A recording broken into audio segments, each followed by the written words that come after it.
കർത്താവായ യേശുക്രിസ്തുവിന്റെ ധന്യനാമത്തിൽ എല്ലാ പ്രിയപ്പെട്ടവർക്കും യേശുക്രിസ്തുവിന്റെ ധന്യനാമത്തിലുള്ള വന്ദനം അറിയിക്കുകയാണ്. ഇമ്മാനുവേൽ പ്രെയർ മിഷന്റെ ഉറവ് എന്ന ഈ പ്രോഗ്രാമിലേക്ക് ഏവർക്കും ഹാർദവമായ സ്വാഗതം.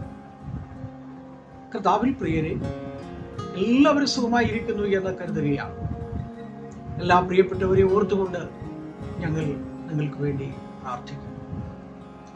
ലോകത്തിൽ കേട്ടുകൊണ്ടിരിക്കുന്ന സംഭവങ്ങൾ അത് മനുഷ്യന്റെ ജീവിതത്തെ വളരെയധികം ഭീതി ഉളവാക്കുന്നതും ആശങ്കകളും നിരാശകളും സങ്കടങ്ങളും ഒക്കെ കടന്നു വരുന്ന അനുഭവങ്ങൾ മാത്രമാണ്.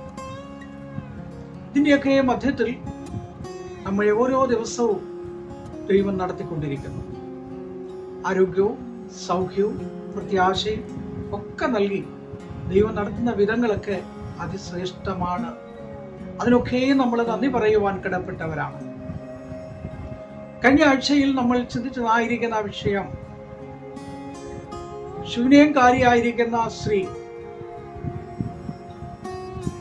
കരഞ്ഞുകൊണ്ട് പ്രവാചകന്റെ അടുത്തേക്ക് കടന്നു വന്നിട്ട് അദ്ദേഹത്തോട് പറഞ്ഞു, എൻ്റെ മകൻ അത്യാസന്ന നിലയിൽ കിടക്കുന്നു,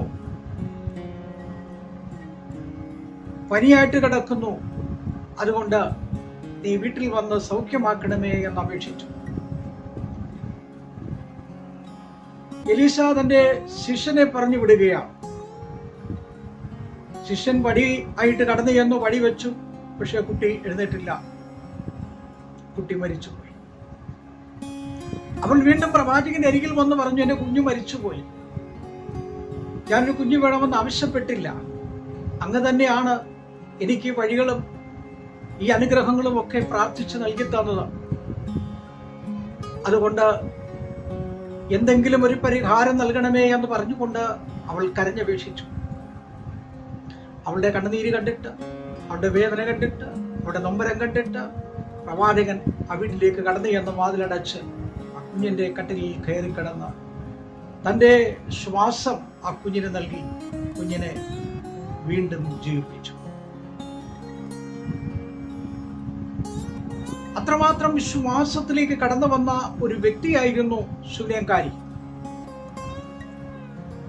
നമുക്കറിയാം, രാജാക്കന്മാർ 2-ാം പുസ്തകം 4-ാം അധ്യായം 25-26 വാക്യങ്ങൾ വായിക്കുകയാണ്. ആ പ്രവാചകനെ കുറിച്ചുള്ള തന്റെ കാഴ്ചപ്പാടുകൾ, ആ പ്രവാചകനെ കുറിച്ചുള്ള തന്റെ അറിവ് അത് ശ്രേഷ്ഠം തന്നെയായിരുന്നു. അതുകൊണ്ടാണ് ഇതുവഴി കൂടെ പോകുന്ന ദൈവദാസൻ ഒരു മാന്യനാകുന്നു എന്ന് ഞാൻ അറിയുന്നു.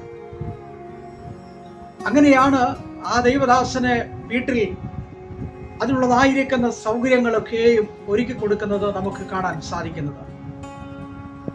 അവൾ ഒന്ന് ദൈവപുരുഷനെ അറിഞ്ഞവൾ ആയിരുന്നു. 2 അവനെ അംഗീകരിക്കുവാൻ ഇടയായി തീർന്നു. 4-ാം അധ്യായം 11-ാമത്തെ വാക്യം. 3 ചുവരോടുകൂടി ഒരു മാളിക ഭദ്രതയ്ക്ക് വേണ്ടി ഒരുക്കി, കട്ടിൽ അവൾ ഒരുക്കി, മേശ ഒരുക്കി,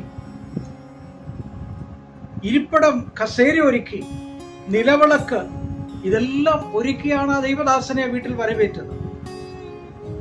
ആ ദൈവദാസന്റെ ശുശ്രൂഷകൾ ഏറിയ കാലമായി ദുഃഖം അനുഭവിക്കുന്ന ഒരു സഹോദരിയുടെ നൊമ്പരമായിരുന്നു അത്.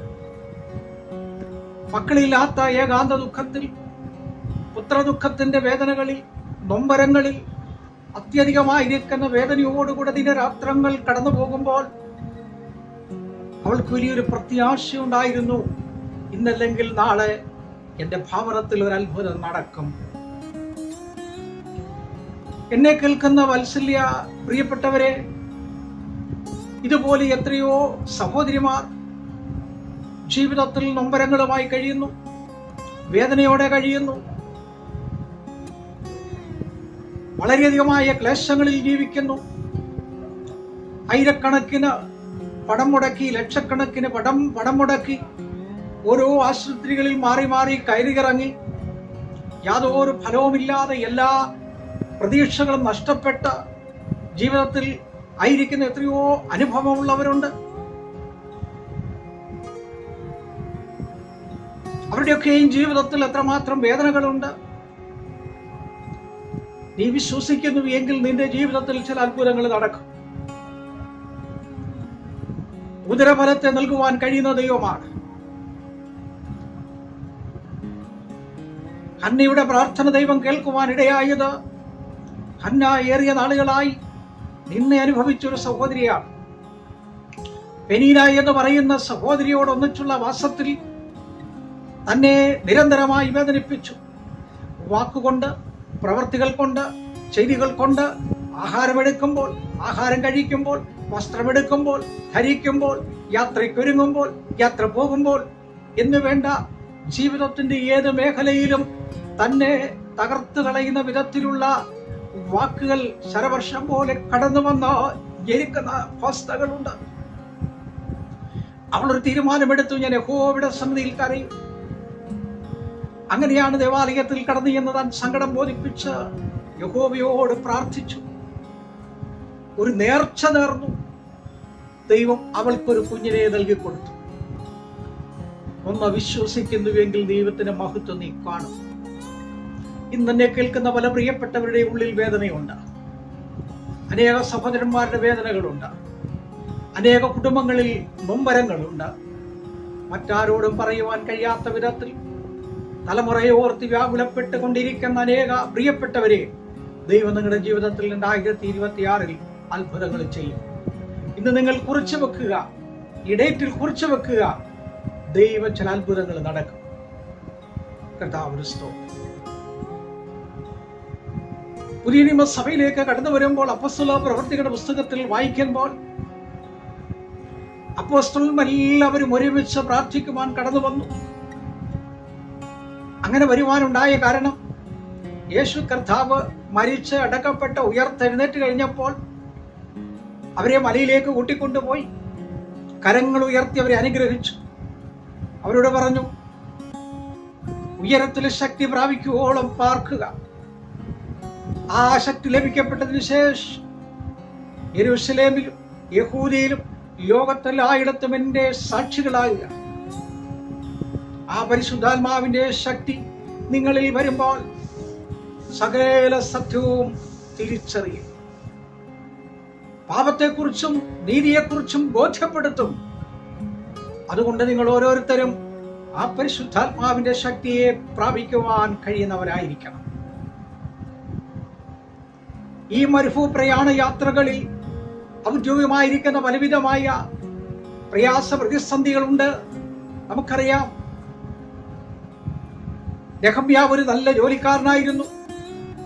അദ്ദേഹം നല്ല വസ്ത്രം ധരിച്ചു, നല്ല ഭക്ഷണം കഴിച്ചു, നല്ല വീട്ടിൽ ഉണ്ടുമുറങ്ങിയും നല്ല വാഹനത്തിൽ യാത്ര ചെയ്തും ജീവിത സാഹചര്യങ്ങൾ മെച്ചപ്പെട്ട അനുഭവത്തിൽ കടന്നു പോകുമ്പോൾ തന്റെ മുഖം വാടുവാനിടയായി. തന്റെ യജമാനനായ രാജാവ് ചോദിച്ചു, നിന്റെ മുഖം പാടുന്നത് എന്താ? നിനക്ക് ദീനമില്ലല്ലോ, എങ്ങനെ പാടാതിരിക്കും? ഇത് കേട്ടപ്പോൾ താൻ കരഞ്ഞു, താൻ ഉപവസിച്ചു, താൻ പ്രാർത്ഥിച്ചു. ഒരു നാൾ ആ പ്രാർത്ഥനയ്ക്ക് ഫലം കിട്ടി. അപ്പോൾ തന്റെ സ്നേഹിതന്മാരെയും തന്റെ ചർച്ചക്കാരെ, അയൽവാസികളെയും ബന്ധുമിത്രാദികളെയും വീട്ടിലേക്ക് വിളിച്ചിട്ട് അവരോടൊരു സാക്ഷ്യം പറഞ്ഞു. സ്വർഗത്തിലെ ദൈവം കാര്യങ്ങളെ സാധിപ്പിക്കും. നിങ്ങൾക്ക് സാധിച്ചിട്ടില്ലേ? നിങ്ങളുടെ കുടുംബത്തിൽ സാധിച്ചിട്ടില്ലേ? നിങ്ങളുടെ കുഞ്ഞുങ്ങൾക്ക് സാധിച്ചിട്ടില്ലേ? ജീവിതത്തിൽ ഒരുപാട് അത്ഭുതങ്ങൾ നടന്നിട്ടുണ്ട്. മറക്കണ്ട, അത്ഭുതങ്ങൾ ചെയ്യുന്നവൻ കൂടെയുണ്ട്. ഇനിയും സ്വർഗത്തിലെ ദൈവം ചില കാര്യങ്ങൾ സാധിപ്പിക്കും. ഞാൻ നിങ്ങൾക്ക് വേണ്ടി പ്രാർത്ഥിക്കാം. നമുക്കൊരുമിച്ച് പ്രാർത്ഥിക്കാം. അങ്ങനെയെങ്കിൽ നമുക്കൊരുമിച്ച് ദൈവസന്നിധിയിലേക്ക് കടന്നു വരാം. പ്രാർത്ഥനയോടെ കടന്നു വരാം. പരിശുദ്ധനായ ദൈവമേ, സ്വർഗ്ഗസ്ഥ പിതാവേ, അനുഗ്രഹീതമായ നല്ല പകൽക്കാലത്തിന്റെ നല്ല സമയത്തിനായ വചനം കേൾക്കുന്ന പ്രിയപ്പെട്ടവരെ അനുഗ്രഹിക്കണം. വളരെ വ്യാകുലപ്പെട്ട ശൂന്യകാരിയെ പോലെ തലമുറകൾക്ക് വേണ്ടി കരയുന്ന അനേക പ്രിയപ്പെട്ടവരുണ്ട്. അവരെ ഓർക്കണമേ. രോഗികളായി കഴിയുന്ന പ്രിയപ്പെട്ടവര്, ആശുപത്രിയിൽ വിശ്രമിക്കുന്ന രോഗികളായി കിടക്കുന്ന പ്രിയപ്പെട്ടവരുണ്ട്. ജോലിയോടുള്ള ബന്ധത്തിൽ സ്വദേശത്തും വിദേശത്തും ഗൾഫിലും യൂറോപ്പിലും അമേരിക്കയിലും ഒക്കെ ആയിട്ട് അനേക പ്രിയപ്പെട്ടവർ ജോലി ചെയ്യുന്നവരുണ്ട്. പഠിക്കാൻ പോയ കുഞ്ഞുങ്ങളുണ്ട്. കുടുംബമായി താമസിക്കുന്നവരുണ്ട്. ബിസിനസ് ചെയ്യുന്നവരുണ്ട്. വിവിധ മേഖലകളിലായിരിക്കുന്ന പല പ്രിയപ്പെട്ടവരുണ്ട്. അവരെല്ലാം ഓർത്ത് പ്രാർത്ഥിക്കണം. എല്ലാവരെയും അനുഗ്രഹിക്കണം. സകല നന്മകളാൽ നിറയ്ക്കണം. മഹത്വം എടുക്കണം. യേശുവിൻ നാമത്തിൽ തന്നെ ആമേൻ. Praise the Lord. ദൈവം നിങ്ങളെ ധാരാളമായിട്ട് അനുഗ്രഹിച്ച്